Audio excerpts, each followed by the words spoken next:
ஹல்லேலூயா, ஹல்லேலூயா. ஆண்டவராகிய இயேசு கிறிஸ்துவின் இனிய நாமத்தில் இந்த காலவேளையிலே ஒரு விஷயம் கூட உங்களை வாழ்த்துகிறோம். கர்த்தர் உங்களோடு இருந்து உங்களை நடத்தி செல்வாராக. Praise the Lord. இந்த மாதத்தின் வாக்குத்தத்த வசனத்திற்கு நேராக நம்முடைய சிந்தையை திருப்பிக் கொள்வோம். ரோமர் எழுதின நிருபம் 4ஆம் அதிகாரம் அதனுடைய 21ஆம் வசனத்தை நாம் எல்லாரும் சேர்ந்து வாசிக்கலாம். ரோமர் 4ஆம் அதிகாரம் அதனுடைய 21ஆம் வசனத்தை நாம் எல்லாரும் சேர்ந்து வாசிப்போம். Praise the Lord. தேவன் வாக்குத்தத்தம் பண்ணினதை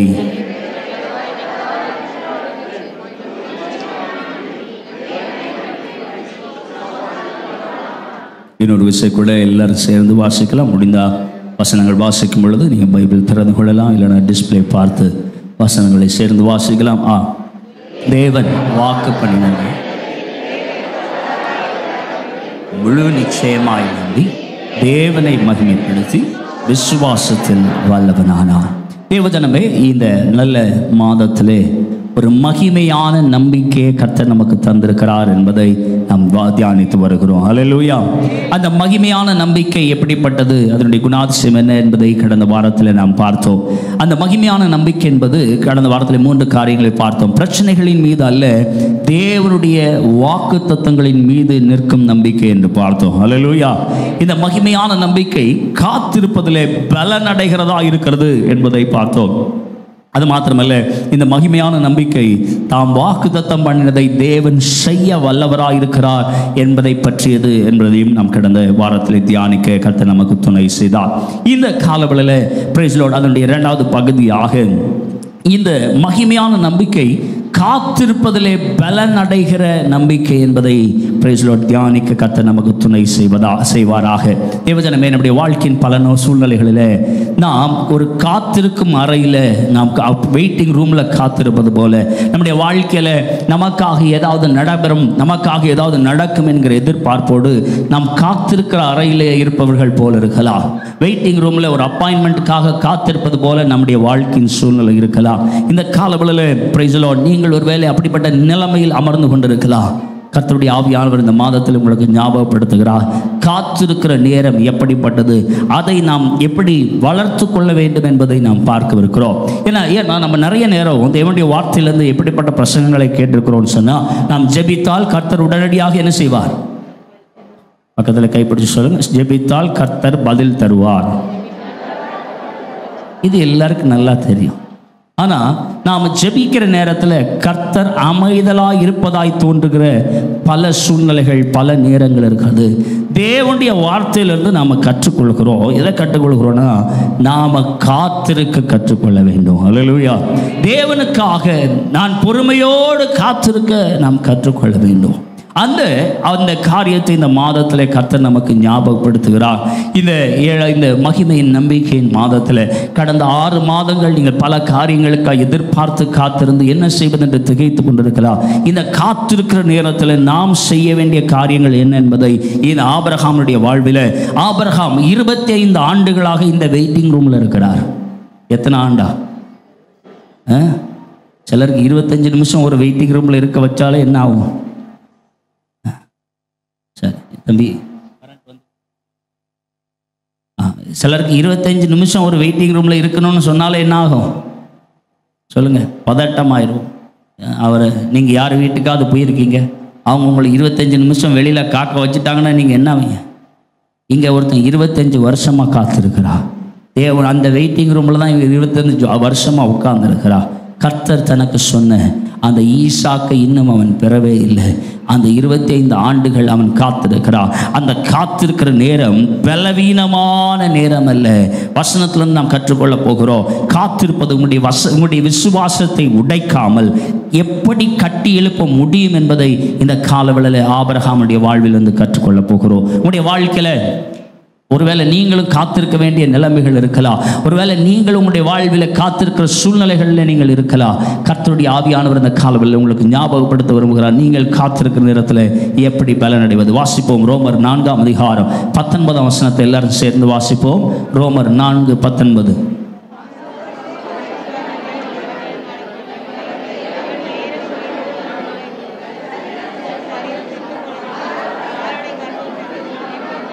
இன்னொரு விஷயம் கூட எல்லாரும் சேர்ந்து வாசிக்கலாம். எல்லாரும் சேர்ந்து அவன் விசுவாசத்திலே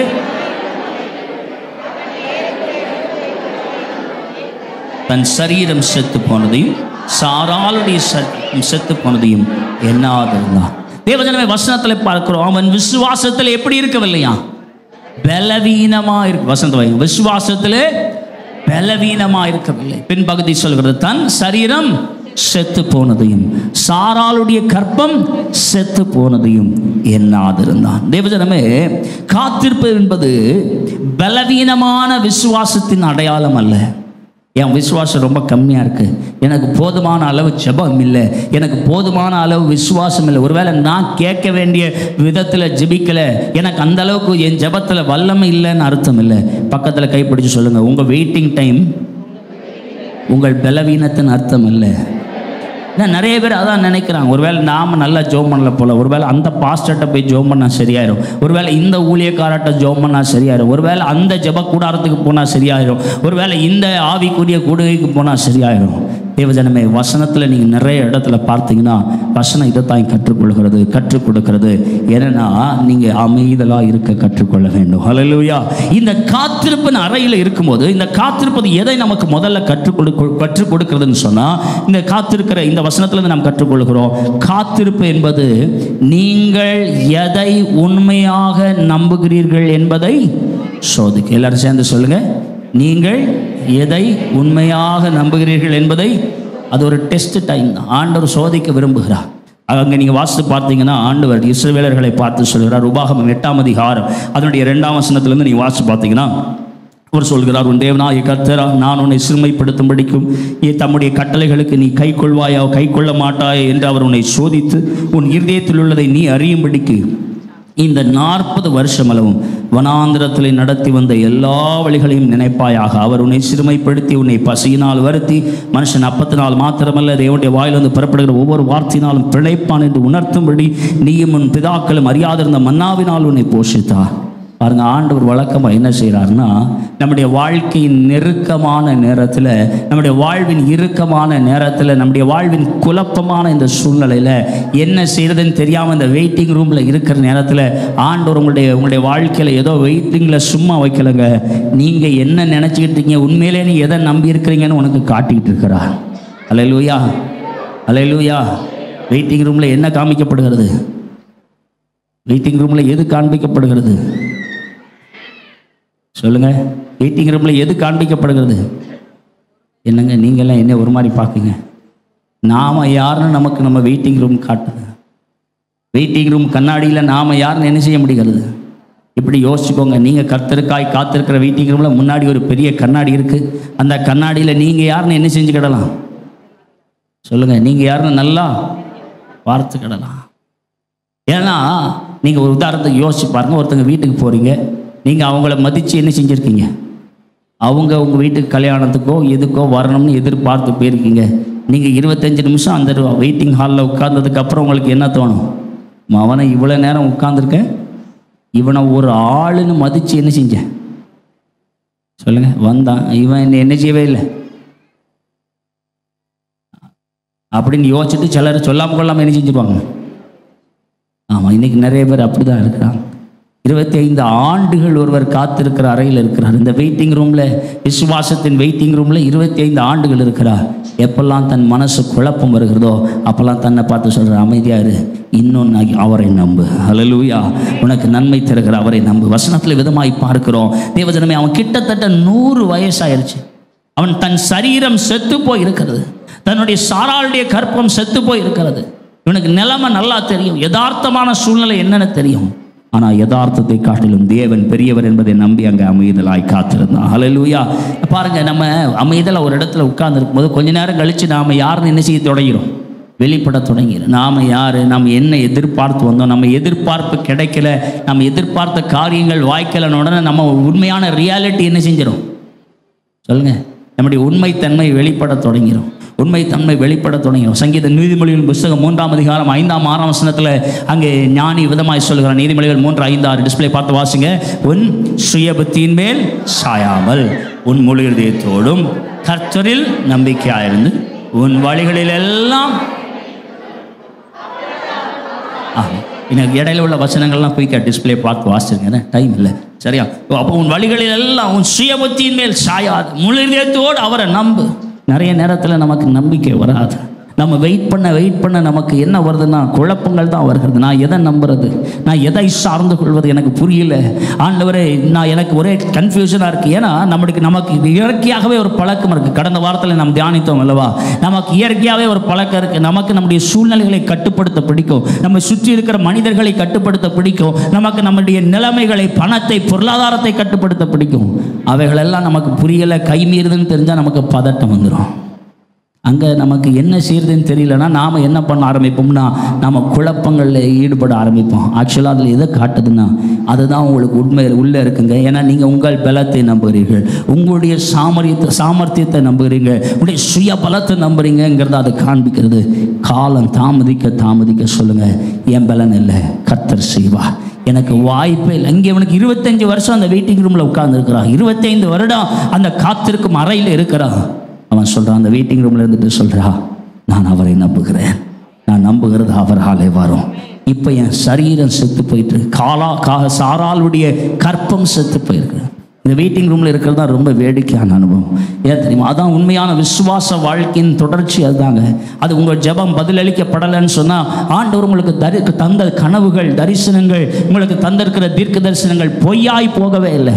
அது நிச்சயம் நிறைவேறும். தாமதித்தாலும் அது நிச்சயம் நடந்தேறும். ஏங்க, நீங்கள் எதிர்பார்த்து கனவு காணலைங்க, அந்த கனவை ஆண்டவர் உங்களுக்குள்ளே வச்சா உங்கள் குடும்பத்தை பற்றி, உங்களுடைய எதிர்காலத்தை பற்றி, உங்களுடைய பிள்ளைகளை பற்றி, உங்களுடைய வேலையை பற்றி, உங்களுடைய சூழ்நிலைகளை பற்றி, சபையை பற்றி கனவுகளையும் தரிசனங்களையும் உங்களுக்குள்ளே வைத்தவர். அவர் அதை செய்து முடிக்க அவர் வல்லவராக இருக்கிறார். அல்லேலூயா. அதுக்கு உங்களுக்கு எந்த சம்மந்தம் இல்லை. ஆனால் எனக்கு ஏன் இப்படி யோசனை வருது நீங்கள் யோசிச்சிருக்கலாம். அவைகளை தந்தவர் கர்த்தர், அதை நிச்சயம் செய்து முடிக்க வல்லவராக இருக்கிறார். நிறைய பேர் காத்திருக்கிற அறையில் இந்த வெயிட்டிங் ரூம்லேயே அதை போட்டுட்டு போயிடுறாங்க. நிறைய பேர் நினைக்காங்க இதெல்லாம் சாத்தியம் இல்லை, இதுக்கெல்லாம் வாய்ப்பே இல்லை. தேவஜனமே, ஒன்றுமே இல்லாத போது, உங்கள் சூழ்நிலைகள் வேறு விதமாய் சொல்லும்போது ஆண்டவரை பார்த்து சொல்லுங்கள், ஆண்டவரை நான் இன்னும் நம்புகிறேன். இயேசுவை ஒருத்தன் தேடி போகிறான், ஜெப ஆலய தலைவர். அவனுக்கு பாருங்கள், அவன் இயேசுவை அவசரமாக கூட்டிகிட்டு வீட்டுக்கு வரலான்னு அவசரமாக 108 எடுத்துகிட்டு நல்லா சைரன்லாம் போட்டுட்டு போனால், போகிற வழியில் அவரை அவசரமாக எஸ்கார்டோட கூட்டிகிட்டு வந்தால், வர்ற வழியில் யாரோ என்னை தொட்டுட்டாங்க. யோ, என்னையா நியாயம் இது? நான் பதட்டத்தில் என் பிள்ளை சாகு கிடக்குன்னு கூட்டிகிட்டு வரேன், நீர் இங்கே நின்று இவ்வளோ நெருக்கத்தில் கூட வந்தவனு சொல்கிறான். யோ, என்னையா இது? இவ்வளோ கூட்டம் இவ்வளோ இடிச்சிட்டு நெருக்கிட்டு போகும்போது நீர் இங்கே வந்து என்னை தொட்டது? இங்கே உங்களுக்கு புரியலையா? என்ன ஒரு மாதிரி பார்க்குறீங்க? பயங்கர கூட்டம், பயங்கர நெருக்கம், எல்லாரும் இடிச்சிட்டு கடைக்குள்ளே இந்த வார கடைசிலெல்லாம் சில இந்த எல்லா பெரிய பெரிய கடைகளுக்கு நீங்கள் போனீங்கன்னா தெரியும் இல்லையா? மாத துவக்கத்தில், வார கடைசியில், ஸ்கூல் ஆரம்பிக்கும் போது இந்த தெருவுக்கு போய் பார்த்துருக்கீங்களா? ஒரு கடைக்குள்ளே என்ன செய்ய முடியாது, நுழைஞ்சிட்டு வெளியே வர முடியாது. இந்த பண்டிகை நாட்களில் துணி எடுக்கிற கடையில் நுழைஞ்சிட்டு என்ன செய்ய வர முடியறதில்ல, வெளியே வர. அப்படி பயங்கர நெருக்கமாக இவரை சுற்றி பெருங்கூட்டம் வந்துட்டு அந்த இடத்துல இவர் கேட்கார், என்னை தொட்டது என்னையா இது? சாவ கிடக்கும் இந்த நெருக்கத்திலேருந்து எப்படியாவது உமரை சீக்கிரம் எங்கே கூட்டிகிட்டு போயிடலான்னு பார்க்கும். எவரிவனுடைய வீட்டுக்கு கூட்டிகிட்டு போயிடலான்னு எவரி கையை பிடிச்சி கூட்டிகிட்டு வந்தால் இவர் எவர்கிட்ட சொல்கிறார், எவனோ என்னை தொட்டுட்டா யாருன்னு பாருங்க.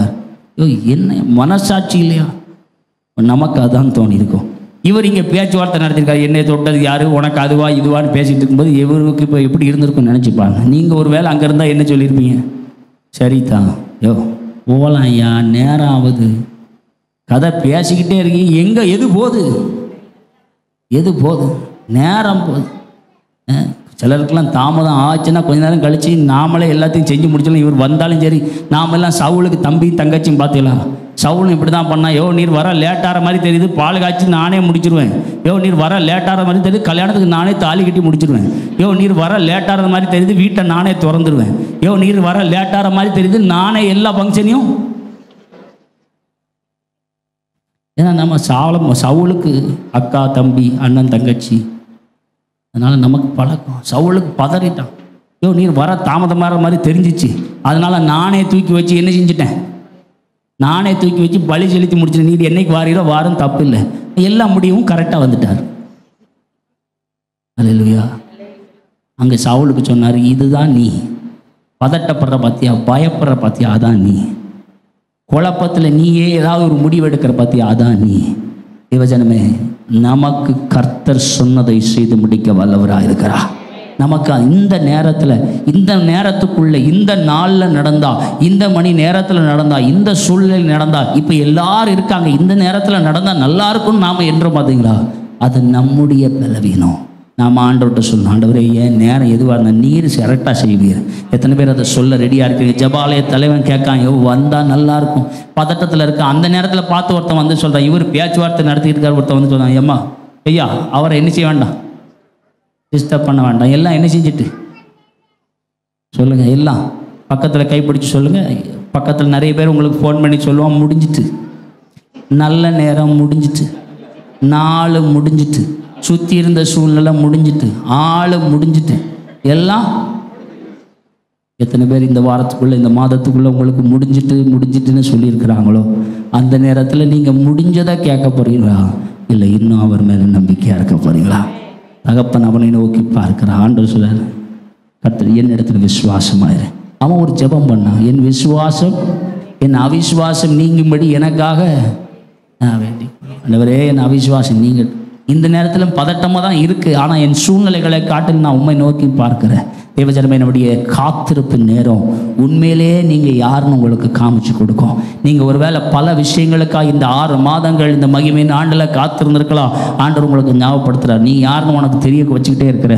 இந்த நேரத்தில் சொல்லு, என் ஆத்மாவை கலங்காத, அமைதியாரு.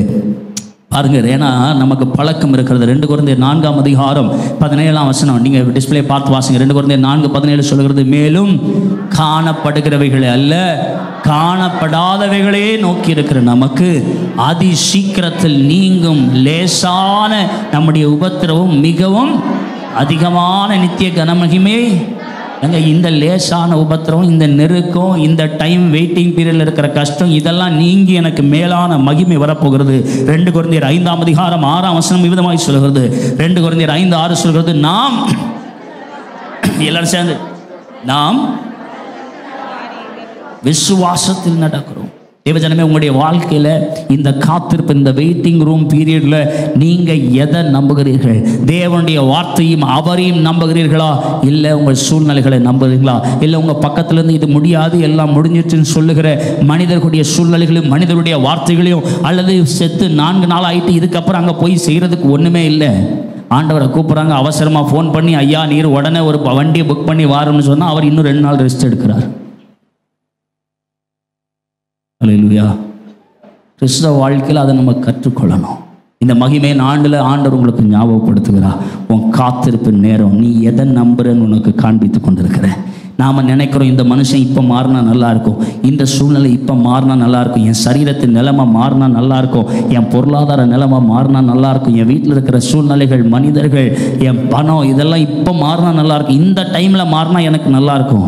ஆண்டவர் சொல்கிறார், அது ஏன் நேரம் இன்னும் வரல, ஏன் நேரம் வரும்போது அது சரியாக இருக்கும். இப்போ மாறணுங்கிறது அப்போ நீ தான் கண்ட்ரோலில் இருக்கிற. உன் கண்ட்ரோல் இன்னும் என் கையில் தரவே இல்லை. தேவஜனமே, ஏன் கண்ட்ரோலில், ஏன் நேரத்தில் எல்லாம் மாறும் என்பதல்ல, அவர் கையில் கொடுத்துட்டு ஆண்டவரை நீர் பார்த்து கொள்ளும். என் அவிசுவாசம் நீங்கும்படி எனக்கு உதவி செய்யும். எனக்கு கொஞ்சம் பதட்டம் மாற. சங்கீதக்காரன் சொல்கிறான், என் மனசு என் ஆத்மாவை நீ ஏன் கிளங்குகிறாய், ஏன் எனக்குள் பதட்டம் அடைகிறோம். நம்ம அடுத்தது பார்க்கிறோம், அந்த நேரத்தில் அங்கே பிரைஸ் லார்ட் ஆபிரகாம் தேவனுக்குள் தன்னை பலப்படுத்தினான்.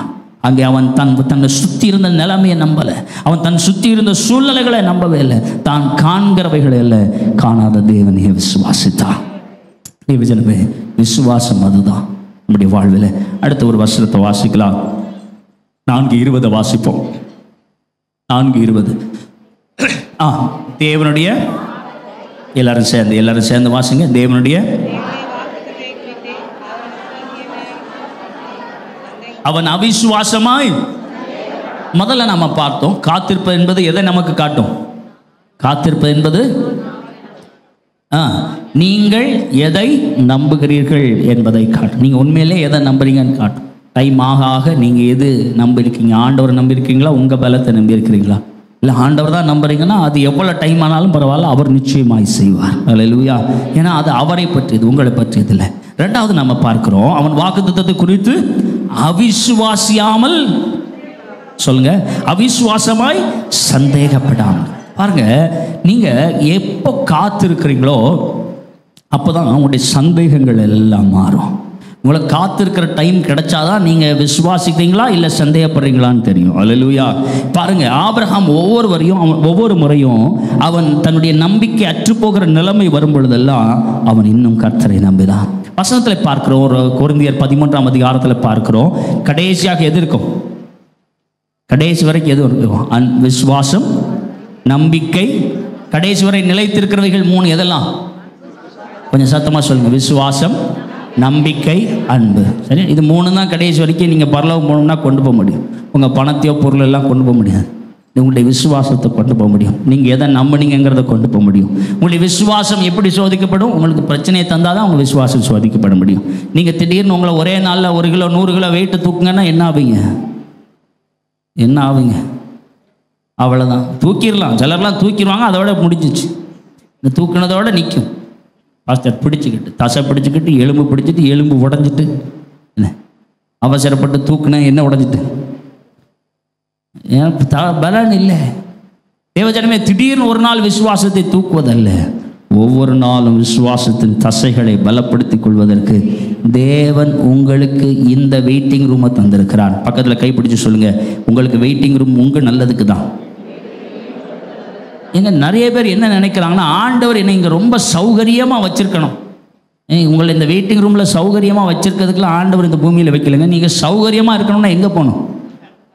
அங்கே தான் அழுகை இல்லை, கண்ணீர் இல்லை, கவலை இல்லை, துன்பம் இல்லை, துயரம் இல்லை, வேதனை இல்லை, வறுமை இல்லை, வியாதி இல்லை. இது எல்லாம் இல்லாத ஒரே இடம் எங்கே இருக்குது? பக்கத்தில் கைப்பிடிங்க, இல்லாத ஒரு இடம் இருக்குது. அங்கே போனீங்கன்னா இருக்காது. அப்போ இங்கே என்ன செய்யுது? அப்போ இங்கே என்ன சௌகரியமாக வச்சா அங்கே எதுக்கு? பரலோகம் எதுக்கு? இங்கேயே எனக்கு இதெல்லாம் கொடுத்துட்டா பரலோகம் என்னத்துக்குங்க? பரலோகம் மேன்மையான இடம். அங்கே போகிற வரைக்கும் இங்கே என்ன பண்ணுறாருன்னா அதுக்கு நம்மளை ரெடி பண்ணுறார்.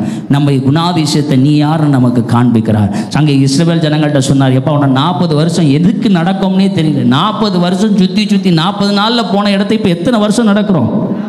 40 வருஷம் சுற்றி வரோம். அங்கே சொல்கிறாரு, இப்போ நீ கீழ்ப்படுவியா மாட்டியா? இதெல்லாம் நான் சொல்கிறத கேட்பியா மாட்டியா? ஒரே நேரத்தில் கீழ்ப்படிஞ்சது அன்றைக்கே உள்ளே போயிருக்கலாம். சரி, இவன் கீழ்ப்படிய மாட்டான், சரி அப்போ நட. 40 நாள் சுற்றி நடந்து அப்பா அன்னைக்கே கீழ்ப்படிஞ்சிருக்கலாம். சரி பரவாயில்ல, இப்போமாவது என்ன செய்வோம் சொல்லுங்கள்? இப்போமாவது சிலர் கீழ்ப்படியவே மாட்டான். அவர் அன்னைக்கு தரல, இனி அது நமக்கு.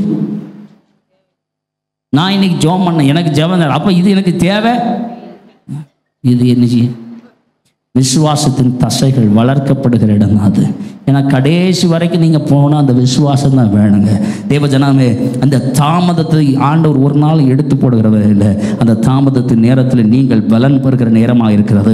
காத்திருப்புங்கிற நேரம், விசுவாசத்தின் பொன்னை போல புடமிடப்படுகிற நேரம். உடைய விசுவாசத்தினுடைய இருக்கிற எல்லா களிம்புகள், எல்லா ஆண்டவரை பார்க்கக்கூடிய கண்களுக்கு இடையில இருக்கிற எல்லா குப்பையும் தூர போடுகிற நேரம் அது.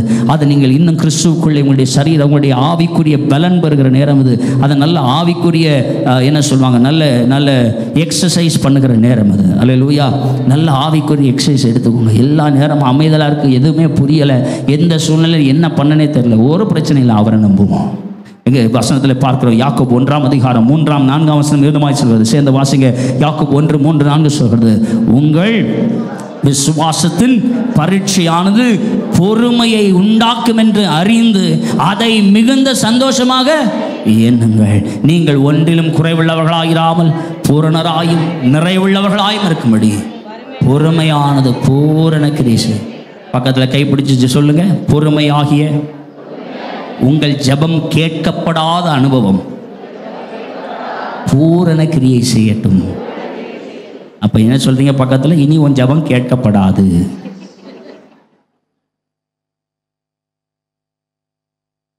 அது நல்லதுங்க. என் ஜெபம் கேட்கப்படலைன்னா யாருக்கு நல்லது? எவனுக்கு நல்லது? எனக்கு தான் நல்லது. ஏன்னா அங்கே நாம் யாருன்னு தெரிஞ்சிடும். ஆமாம், இப்போ நான் இன்னும் அவரை நம்பி என் விசுவாசத்தை எக்ஸசைஸ் பண்ணிக்கிட்டு இருக்கேனா? இல்லை, ஐயோ போச்சு, ஒன்றும் கேட்குற மாதிரி தெரியல. அல்லது நான் என் சுற்றி இருக்கிற நிலைமையை பார்த்து அமுங்க போகிறேன்னா? ஆண்டவர் சொன்னார், ஒருத்தர் விசுவாசத்தில் திடீர்னு படகுலேருந்து நடந்து இயேசுவை பார்த்து ஓடிட்டான். தண்ணியில் நடந்து என்ன செஞ்சிட்டான்? இயேசுவை பார்த்து ஓடி வந்துட்டான். அவரை பார்த்துக்கிட்டுனா நல்லது தான். 5 நிமிஷம் கழித்து சுற்றி இருக்கிற பெருங்காற்றையும் இதையும் பார்த்து யார் முங்கினா? இயேசுவா முங்கினாரு. அவன் முங்கினான். அப்போ அவர் சொன்னார், அடே அற்ப விசுவாசியே, எதுக்கு உனக்கு அவசரம்? கண்ணை எதுக்கு அங்கங்கே பறக்க வைக்க? காற்று தான் அடிக்கு, எனக்கு தெரியும். கடல் கொந்தளிக்குது, அது இருக்கட்டும். அதையா பார்க்க சொன்ன உடனே பக்கத்தில் கைப்பிடிச்சு சொல்லுங்கள், உங்கள் பார்வை எங்கே இருக்கிறது? காற்று இருக்கிற நேரத்தில் உங்கள் பார்வை எங்கே இருக்குது? ஆமாம், வெளியே பார்த்தேன், சுற்றி பார்த்தேன், அவங்கள பார்த்தேன், இதை பார்த்தேன், பணத்தை பார்த்தேன், ஆட்களை பார்த்தேன், சொன்னாங்க, அவங்க சொன்னாங்க. எவன் சொன்னான் நமக்கு என்ன? ஆண்டவர் என்ன சொல்கிறாருங்கிறதான் பெருசு.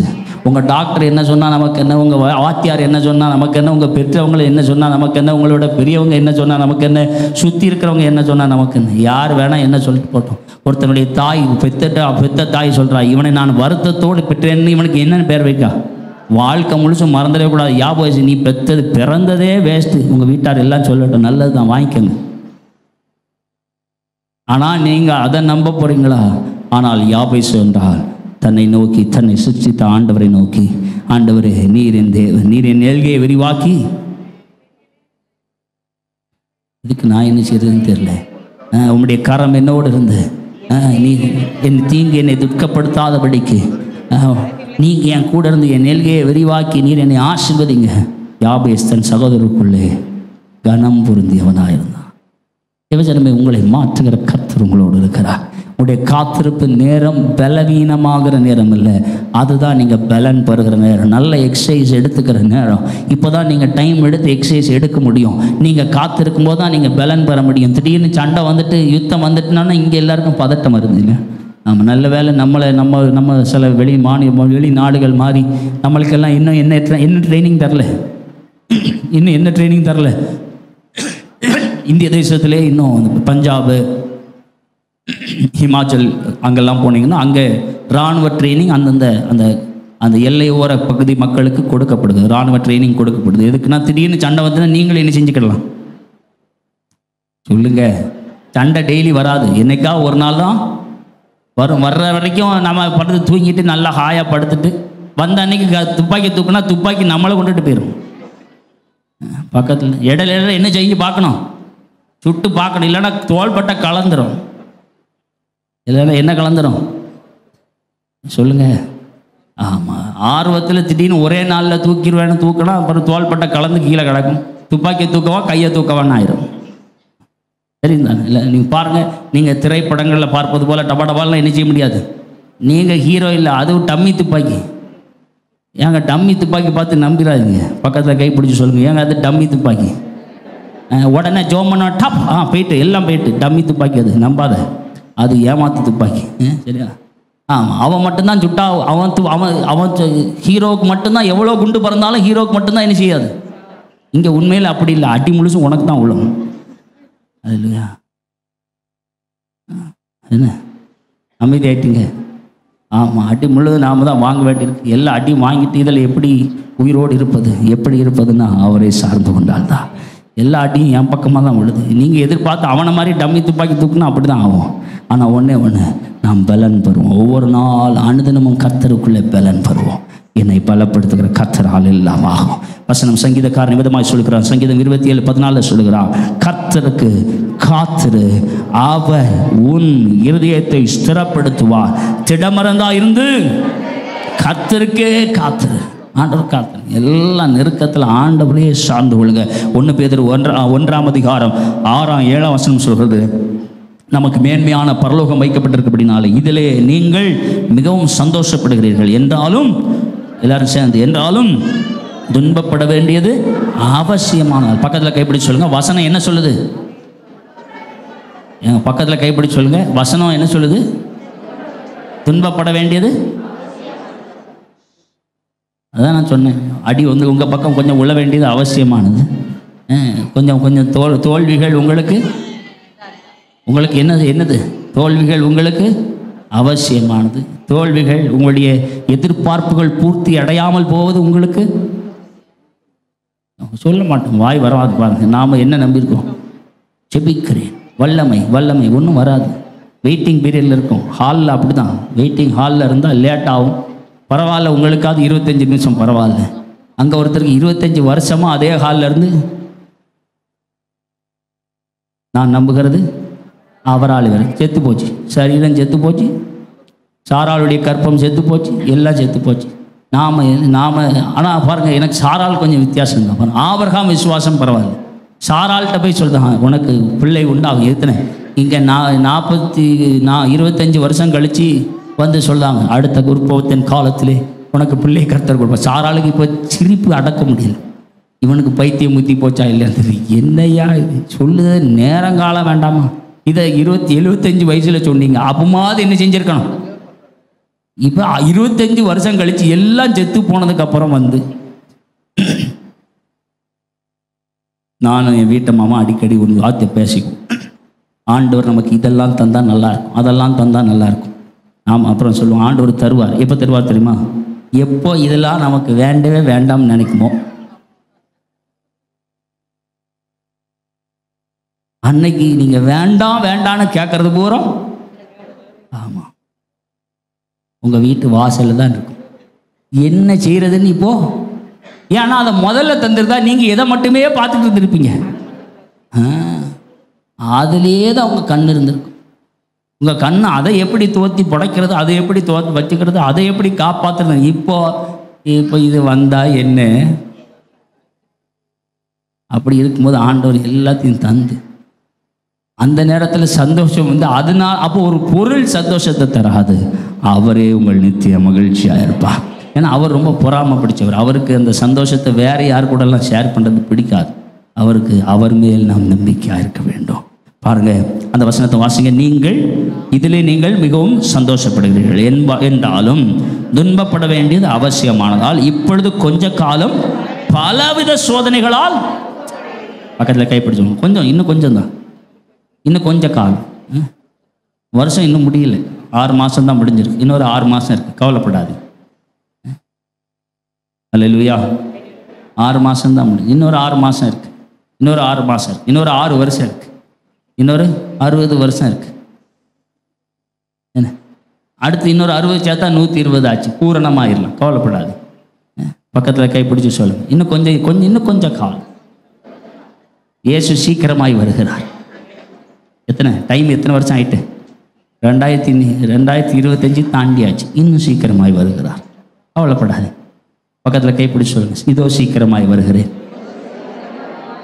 ஆமாம், அவர் டைம் கரெக்டாக இருக்கும், அவர் டைம் எப்பவுமே கரெக்டாக இருக்கும். சரியா? இப்போ உங்களுடைய காத்திருப்பு பலவீனம் அல்ல, அது உங்களுடைய உள் வலிமையை உருவாக்குகிறதா இருக்குது. அந்த 7வது வசனத்தை வாசிப்போம். 7வது வசனத்தை, இதிலே அழிந்து போகிற பொன் அக்கினியினாலே சோதிக்கப்படும், அதை பார்க்கிலும் அதிக விலையேற பெற்றதாக இருக்கிற உங்கள் விசுவாசம் சோதிக்கப்பட்டு இயேசு கிறிஸ்து வெளிப்படும் போது உங்களுக்கு புகழ்ச்சியும் கனமும் மகிமையும் உண்டாக காணப்படும். இயேசு வெளிப்படும் போது புகழ்ச்சி கனம் மகிமை வேணும்னா இந்த சோதனைகளெல்லாம் பார்த்து பயப்படாது, தாமதங்களை பார்த்து கலங்காது. ஆண்டவர் சொன்னால் நிச்சயம் செய்வார். அவர் சொன்னதை செய்து முடிக்க வல்லவராக இருக்கிறார். காத்திருப்பதை வீணாக்கிறாதுங்க, அதை இன்னும் எக்ஸசைஸ் டைமாக மாற்றிக்கோங்க. விசுவாசத்தை காத்திருங்க, விசுவாசத்தில் பலப்படுங்க. இந்த 21ஆம் வசனத்தை வாசிங்க. ரோமர் 4:21. Praise the Lord. ரோமர் 4:21. சரி, எல்லாரும் சேர்ந்து எல்லாம். தேவன் வாக்குத்தத்தம் பண்ணினதை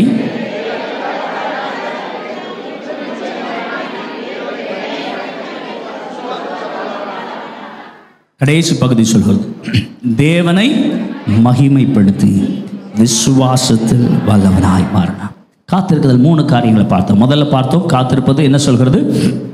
நீங்கள் எதை உண்மையாக நம்புகிறீர்கள் என்பதை அது சோதிக்கும். உங்களுடைய காத்திருப்பு நேரம் எதை நீங்கள் உண்மையாக நம்புறீங்கன்னு உங்களுக்கு காமிச்சு கொடுக்கும். 2வது, காத்திருக்கிற நேரம் உங்களை ஆவிக்குரிய ரீதியாக பலப்படுத்துகிற நேரம். 3வது நம்ம பார்க்கிறோம், இந்த காத்திருக்கிற நேரம் என்பது தேவனை மகிமைப்படுத்துகிற இடம். எங்கே வெயிட்டிங்கில் இருக்கீங்களோ அப்போ நல்லா படுத்து என்ன செய்யுதுன்னு தெரியாமல் புலம்ப ஆரம்பிச்சிடக்கூடாது. சிலர் அங்கே தான் என்ன செஞ்சுக்கிட்டு இருப்பாங்க, என்ன மனுஷன் இவ்வளோ நேரமா, என்ன மனுஷன் இவ்வளோ நேரம் ஆகிட்டு இன்னும் ஆண்டவர் ஒன்றும் செய்யலை. என்ன இது மனுஷன் சரியில்லையா? நம்மளை சுற்றி இருக்கிற ஆண்டவர்கிட்ட சண்டை போடுவாங்க, மனுஷங்கிட்ட சண்டை போடுவாங்க.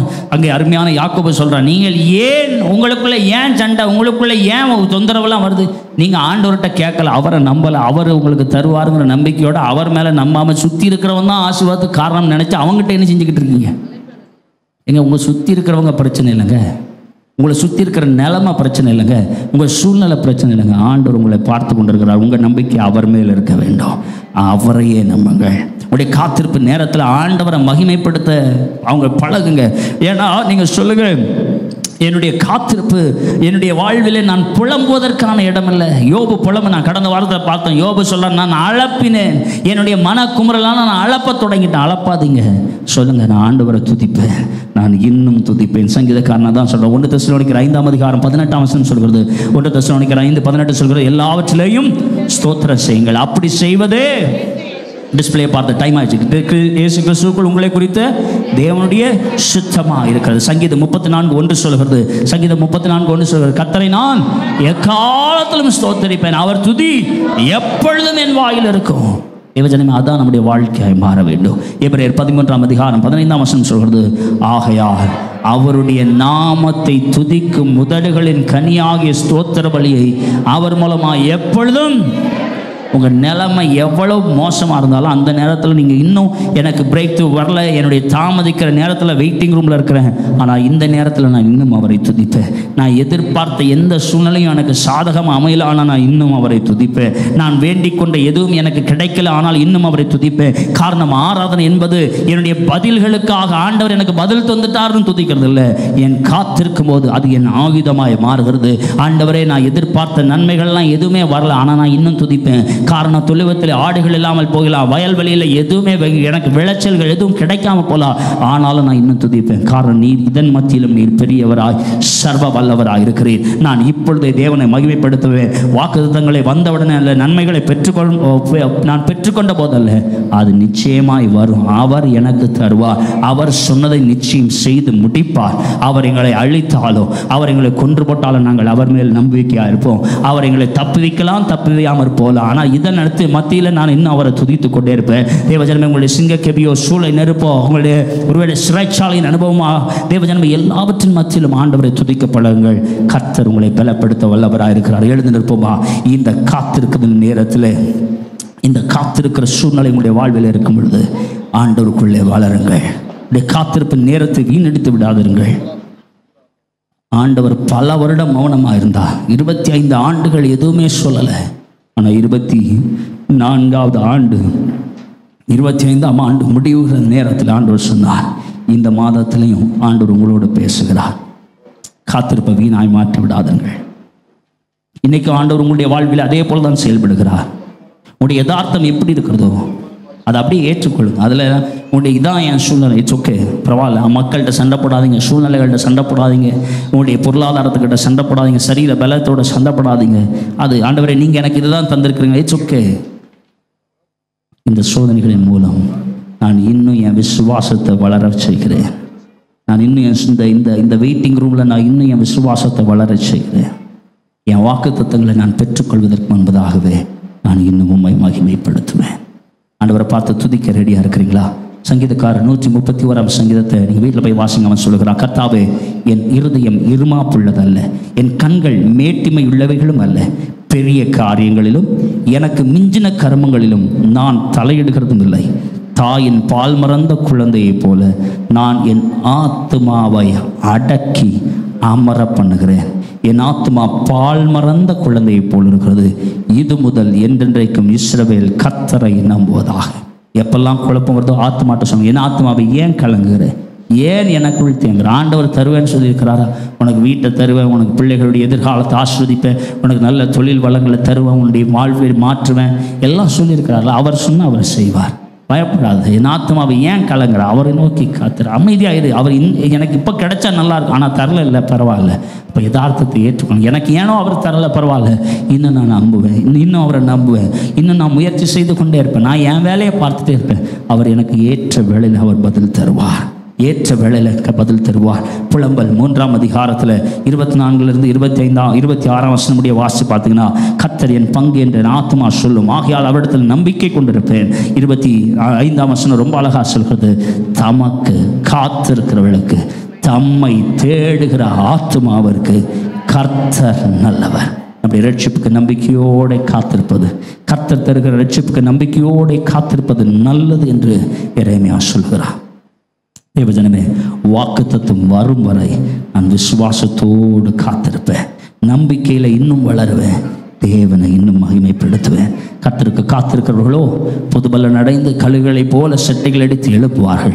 அவர்கள் ஓடினாலும் இளைப்படையார்கள், நடந்தாலும் சோர்ந்து போகார்கள். காத்திருக்கிற நேரம் அமைதியாக உட்கார நேரம் இல்லை. எனக்கு உள்ளே இருந்து எழும்புகிற என்னுடைய குழப்பங்கள், என்னுடைய மாம்ச சிந்தனைகள், நான் சுற்றி கேட்கிற விஷயங்கள், இவைகளெல்லாம் அடக்கி இவைகளெல்லாம் மேற்கொள்ளுகிற நேரம், என்னுடைய சுயத்தை, என்னுடைய மாம்ச எண்ணங்களை மேற்கொள்ளுகிற நேரம், அந்த நேரத்தில் நான் இன்னும் ஆண்டவருக்கு ஒப்பு கொடுக்கிறேன். என்னை இன்னும் மாற்றும், அக்கினியில் உம்முடைய முகம் எனக்கு தெரிவதாக. அதே ஜெபத்தை மீண்டும் செய்ய விரும்புகிறேன். கடந்த வாரத்தில் நான் சொன்னேன், அதே ரோமர் 15:13 அப்போஸ்தலன் பவுல் அன்றைக்கு அவர்களை பார்த்து, ரோமாபுரியில் இருக்கிறவர்களை பார்த்து ஜெபித்தார். அதே ஜெபத்தை இந்த காலவில் உங்களை பார்த்து நான் ஜெபிக்கிறேன், உங்களுக்காக ஜெபிக்கிறேன். பரிசுத்த ஆவியின் பலத்தினாலே எங்கள் மக்கள் நம்பிக்கையிலே பெறுவார்களாக. நம்பிக்கையின் தேவன் விசுவாசத்தினால் உண்டாகும் எல்லாவித சந்தோஷத்தினாலும் சமாதானத்தினாலும் இந்த காத்திருக்கிற நாட்களிலே இவர்களை நிரப்புவீராக. நீங்கள் ஆண்டவரை பார்த்து அதே ஜெபத்தை சொல்றீங்களா? எனக்குன்னு சொல்லி பரிசுத்த ஆவியின் எல்லாரும் சேர்ந்து என் கூட சேர்ந்து சொல்றீங்களா? பரிசுத்த ஆவியின் பலத்தினாலே எனக்கு நம்பிக்கை பெருகும்படி, நம்பிக்கையின் தேவன் விசுவாசத்தினால் உண்டாகும் சகலவித சமாதானத்தினாலும் என்னை நிரப்புவாராக. சகலவித சந்தோஷத்தினாலும் சமாதானத்தினாலும் எங்களை நிரப்பும். ஒரு நிமிடம் ஆண்டவரை நோக்கி கரங்களை உயர்த்தி அவரை பார்த்து சொல்றீங்களா? என் ஜெபமெல்லாம் பதிலாக மாறும், என் காத்திருப்போனாலும் வீணாகாது, வறண்ட நிலம் நீருசாய் மாறும், பெருமலை பொழிந்திடும் நேரமிது. என் ஜெபமெல்லாம் நிச்சயமாக மாறும். என் காத்திருப்போனாலும் வீணாகாது, வறண்ட நிலம் நீருசாய் மாறும், ஓ பெருமலை பொழிந்திடும் நான் நினைப்பதற்கும் மேலாய் நன்மை செய்வார். நாட்கள் ஈடாய் நன்மை செய்வார். நான் நினைப்பதற்கும் என் தேவனாலே நன்மை செய்ய வல்லவர். ஓ நான் வெட்கப்பட்ட ஈடாய் அவன் பரிபூர்ண ஜீவன் நீர் பராக்கிரமமே, மனம் இறங்கும் பரிபூர்ண ஜீவன் நீர் ஜோதிகளின் பிதாவே. ஓ இதுவரை நன்மை செய்தவர் இனிமேலா தீமை செய்வார். இவர்